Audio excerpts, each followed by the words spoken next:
Hello, all of you vaingloriously wonderful people. System-Era has been on a roll with their vlog-style streams on Twitch, and last night, they took a design deep dive. Throughout most of the stream, they talked about how the process of automation has worked during the design phase, from high-level discussions down to early prototypes and functionality. So let's break it down and see what we learned. We do know that automation objects are going to have power requirements, but there wasn't really a whole lot of specific information provided. There was discussion of power in relation to scaling up automated systems, hinting that it will be possible to create large, complex sequences for production lines and taking things like capacities and efficiencies into account. There were also hints that automation will have a significant impact upon how players interact with the production loop. The early prototype they showed off featured just a plain silver box to stand in for the automation arm, but it gave a nice demonstration of how the systems can scale for production of aluminum alloy. They mentioned that in later prototypes, they were able to even automate the storage of aluminum alloy without the player needing to pick it up themselves. The great part of this early prototype was the idea of input and output areas. In the prototype, those are represented by the circles that you can see on the ground. You probably noticed that the automation did not begin until the unsmelted laterite was placed into one of those circles. And to also mention that players will have a lot of freedom in how they connect various storage and objects together. While they were looking at that early prototype, a lot of people commented on that blank canvas of a planet that was being used, and how it'd be nice to have such an option available. Here is Joe's response to that.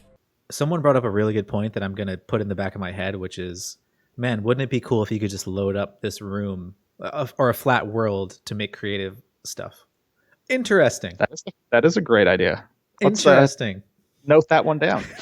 Gonna put that right in here. By the way, I wonder who he might have been responding to. And to also discuss the idea of filtering resources, and they wound up coming back to the idea a little bit later. In the second prototype, we see a previously unused asset in place. Now there's a lot happening here. One arm is grabbing soil canisters off of a plinth, another is collecting empty canisters off the soil centrifuge, while the third is grabbing graphite from that same soil centrifuge. And if you look closely, the arm that's grabbing the graphite has a piece of graphite attached to it, while the arm that's grabbing the empty canisters has an empty canister attached. And at that point, I kind of thought maybe that ties into the whole filtering concept, but we'll come back to that in just a moment. Of course, there's also that lovely green and purple medium canister that the graphite is being placed in. Previous streams have often hinted at looking at new ways to store resources. They kind of danced around the possibility of that usage for this canister, but they never outright confirmed it. They then moved on to some in-game footage of the auto arm in what I believe is its current development stage. It grabs some resources and moves them to storage. The second arm then pulls them off that storage and moves them over to the smelter. And that third arm is grabbing items from the smelter, and sometimes from the ground, and putting them onto another storage. You might notice that there's a tier 1 slot sitting there on the bottom, and Ant referred to that specifically as the filter slot. Now, this is huge news because it means the auto arm will not only help us automate production chains, but it'll also help us sort resources and organize our storage. I am curious to see if there'll be a tier 2 size auto arm, because I'd love to pile up some research samples and have an auto arm that can just feed those into research chambers to automate the research process. But hey, even if it's just tier 1 only, this is still a really big deal that will not only overhaul our production queues, but also sorting resources and organizing storage. They brought Evelyn, one of the System-Era engineers, into the call, and she shed even more light into the design and engineering side of things. She also shared a little bit about the resource extractor that we saw last week. It was a lot of information about how the resource extractor can keep working even when we're not on the same planet. So it's looking like we will be able to have automation chains running on multiple planets at once. They also mentioned that the extractor will be able to pull resources from the ground, and there was talk of maybe a limit on only resources that are nearby. So I kind of hope that this is one that we can learn a little bit more about.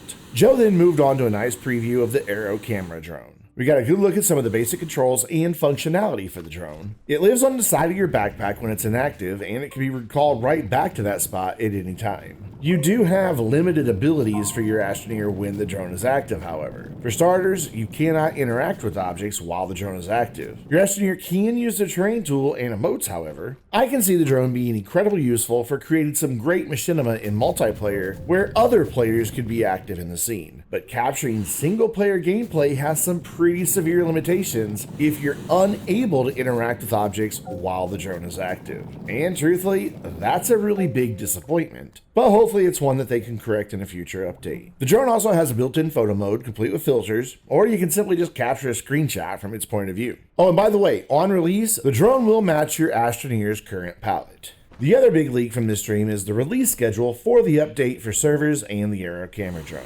Joe said the update is planned for the week after next, so that means it should drop sometime during the week ending May 23rd. Just like last week's long format vlog style stream, it was really great getting to see behind the curtain and understanding how the development process for these updates take place. Last week we saw things animated and modeled, and this week we got to see and hear a great deal about the design phase. And honestly, I cannot wait to see what else they have in store for this. I have nothing but high praise for Systemera for taking on this format. You know, I might not always like their decisions, but their choice to open up and let us see some more of this process is a big deal. They're really putting themselves out there, and my respect for Systemera as a team and as a studio has only grown from these last couple of weeks of vlogs. And that's a summary of my thoughts on last night's design deep dive. I'll keep bringing you these videos as long as Systemera keeps doing these amazing streams, or until they ask me to stop. And by the way, Joe did suggest that he will be editing the VODs and putting them up on YouTube, so be sure that you're following Systemera not only over on Twitch, but that you also subscribe to their YouTube channel. And with that, until next time, I'm Brandon, reminding you